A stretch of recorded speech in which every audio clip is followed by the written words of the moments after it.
نحمده ونصلي على رسوله الكريم اما بعد فاعوذ بالله من الشيطان الرجيم بسم الله الرحمن الرحيم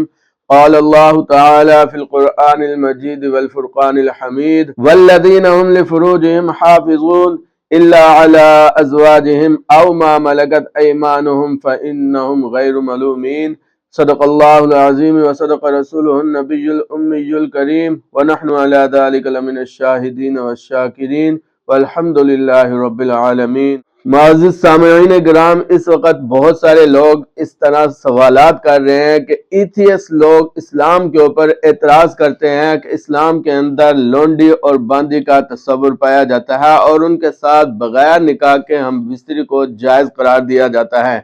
تو یہ لونڈی اور باندی کا تصور زمانہ جاہلیت میں بہت زیادہ تھا۔ آپ صلی اللہ علیہ وسلم کی نبوت کے اعلان سے پہلے سے یہ چلا آ رہا تھا دستور عربوں کے اندر، اور اس وقت کی جتنی قومیں تھی کہ جب وہ جنگیں کرتے تھے اور جنگ کے دوران جو فاتح قوم ہوتی تھی وہ دوسری قوم کے مردوں کو قتل کر دیتی تھی اور عورتوں کو اپنے پاس غلام بنا لیتے تھے۔ لیکن زمانے جاہلیت کے اندر عورتوں کو غلام بنانے کے بہت سارے غلط طریقے دستور تھے جن کو آپ صلی اللہ علیہ وسلم نے ختم فرما دیا۔ اور پھر آپ صلی اللہ علیہ وسلم کیونکہ رحمت للعالمین ہیں، تمام جہانوں کے لیے رحمت بنا کر بھیجے گئے ہیں، تو پھر آپ صلی اللہ علیہ وسلم نے باندیوں اور لونڈیوں کے حقوق وضع فرمائے۔ اب جب آپ صلی اللہ علیہ وسلم اپنے صحابہ کرام کے ساتھ جنگ کے لیے نکلتے تھے اور فاتح بن کے لوٹتے تھے ہر جنگ کے اندر، تو اس وقت جو مشرکین ہوتے تھے ان کی عورتوں کو قید کر لیا جاتا تھا۔ اب جب ان کو قید کیا جاتا تو کیونکہ ریاست مدینہ تھی، ریاست مدینہ سے پہلے بھی آپ صلی اللہ علیہ وسلم کیونکہ حاکم تھے، تو آپ صلی اللہ علیہ وسلم نے پوری امت کو ایک چیز سکھا دی کہ لونڈیوں کے ساتھ باندیوں کے ساتھ لوگوں کے ذہن میں ایک تصور ہے کہ جی بس ہم کسی بھی عورت کو پکڑیں گے، کافرہ عورت کو، اور اس کو پکڑ کے ہم غلام بنا لیں گے، باندی بنا لیں گے، لونڈی بنا لیں گے، اور ہم اس کے ساتھ ہم بستری کریں گے بغیر نکاح کے۔ تو ایسا نہیں ہے، لونڈی اور باندی کے ساتھ ہم بستری کرنے کے لیے کچھ شرائط ہیں، ان شرائط کے ساتھ آپ ان کے ساتھ ہم بستری کر سکتے ہیں، اور ان کو غلام باندی بنانے کے لیے بھی کچھ شرائط ہیں۔ ایسا نہیں ہے کہ کسی بھی کافرہ عورت کو پکڑو، لونڈی بناؤ، غلام بناؤ اور جو کے ساتھ ہم بستری کرو بغیر نکاح کے، تو ایسا نہیں ہے۔ وہ مجاہدین جنہوں نے جہاد میں شرکت کی اور وہ فاتح بنے، اس کے بعد جو امیر المجاہدین، کیونکہ امیر المجاہدین آپ صلی اللہ علیہ وسلم ہوا کرتے تھے، تو آپ صلی اللہ علیہ وسلم کے پاس یہ اختیار تھا، اور آپ صلی اللہ علیہ وسلم کے بعد جتنے وقت کے خلیفہ تھے ان کے پاس یہ اختیار ہوتا تھا کہ وہ کفار کی عورتوں کو قید میں لانے کے بعد یا تو ان کو بغیر پیسوں کے رہا کر دیا جائے، یا پھر ان سے پیسوں کی ڈیمانڈ کی جائے، ان سے فدیہ لیا جائے، ان کو کہا جائے کہ آپ اتنے پیسے دو ہم آپ کو آزاد کر دیتے ہیں، یا پھر جو دشمن ہے اس کے پاس اگر کوئی ہمارے قیدی ہوں، مسلمانوں کے قیدی ہوں، تو ان قیدیوں کو آزاد کروایا جائے ان عورتوں کے بدلے میں۔ اگر ایسی صورت ممکن نہ ہو تو پھر وقت کا جو خلیفہ ہے، جو امیر المجاہدین ہے، وہ یہ کام کر سکتا تھا کہ وہ ان عورتوں کو مجاہدین کے درمیان تقسیم کر دے۔ اب جب کسی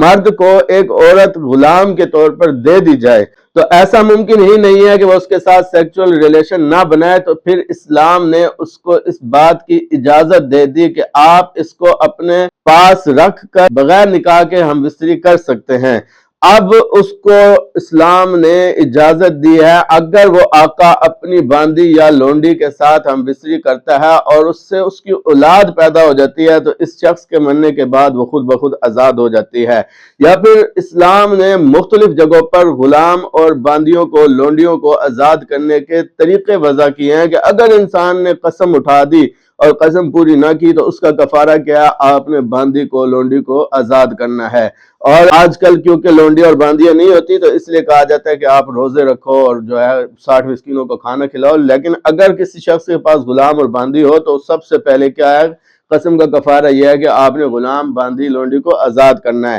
اگر کسی نے زہار کر لیا تو زہار کا کفارہ بھی ہے کہ آپ نے غلام اور باندھی اور لونڈی کو آزاد کرنا ہے۔ تو اسلام نے تو ان کو پروٹیکشن دیا ہے، اسلام نے، ریاست نے ان کو پروٹیکشن دیا ہے کہ اب جس بندے کے ذمہ اس عورت کا نفقہ لگا دیا ہے کہ آپ نے اس کو رہائش بھی دینی ہے، آپ نے اس کو کھانا پینا بھی دینا ہے، آپ نے اس کی دیکھ بھال بھی کرنی ہے، اس سے اپنی خدمت بھی لینی ہے۔ اب ریاست نے ان خواتین سے اپنے آپ کو آزاد کیا، کیونکہ ریاست کے پاس ان کو نفقہ دینے کے لیے اور ذمہ داریاں دے کے ریاست کو کوئی فائدہ نہیں تھا، تو ریاست نے مجاہدین کو فائدہ دیا اور کہا کہ آپ ان عورتوں سے فائدہ حاصل کریں اور ان عورتوں سے آپ ہم بستری کر سکتے ہیں بغیر نکاح کے۔ لیکن یہاں پر بھی ایک شرط لگا دی کہ اگر وہ عورتیں عیسائی ہوں یا پھر مسلمان اگر ہو جائیں تو پھر تو ان کے ساتھ نکاح جائز ہے۔ اگر کوئی بندہ باندی کے ساتھ نکاح کرنا چاہتا ہے تو پہلے اس کو آزاد کرے گا، پھر اس کے ساتھ نکاح کرے گا، اور شرط یہ ہے کہ وہ مسلمان ہو۔ لیکن اگر وہ مسلمان نہیں ہوتی تو باندی لونڈی رکھ کر بھی اس کے ساتھ ہم بستری کی جا سکتی ہے۔ خود آپ صلی اللہ علیہ وسلم کی زوجہ حضرت صفیہ رضی اللہ تعالیٰ عنہ، وہ پہلے غلام تھی، ان کو پھر آزاد کروا کر آپ صلی اللہ علیہ وسلم نے ان کے ساتھ شادی کی۔ پھر حضرت عبداللہ بن عمر رضی اللہ تعالیٰ عنہ کے ایک غلام تھے حضرت نافع، جو بہت بڑے محدث بنے بعد میں، ان کو سمرقند اور بخارا جنگ ہوئی تھی، وہاں پر صحابہ کرام کی فوجیں گئی تھی اور ان کو وہاں سے گرفتار کر کے لایا گیا تھا۔ پھر جب وہ حضرت عبداللہ بن عمر رضی اللہ تعالیٰ عنہ کے پاس رہے تو اسلام قبول کیا، اور اسلام قبول کرنے کے بعد اتنے بڑے محدث بنے کہ آج ان کی روایات جو ہے وہ بہت بڑے بڑے کتابوں کے اندر آپ کو دیکھنے کو مل جاتی ہیں۔ تو یہی چیز ہے کہ اسلام نے لونڈیوں کو، غلاموں کو پروٹیکشن دی ہے۔ اسلام نے لونڈی اور باندی کا حکم نہیں دیا، اس کو واجب نہیں کہا، یہ ایک اجازت دیا ہے کہ اگر وقت کا بادشاہ اس چیز کو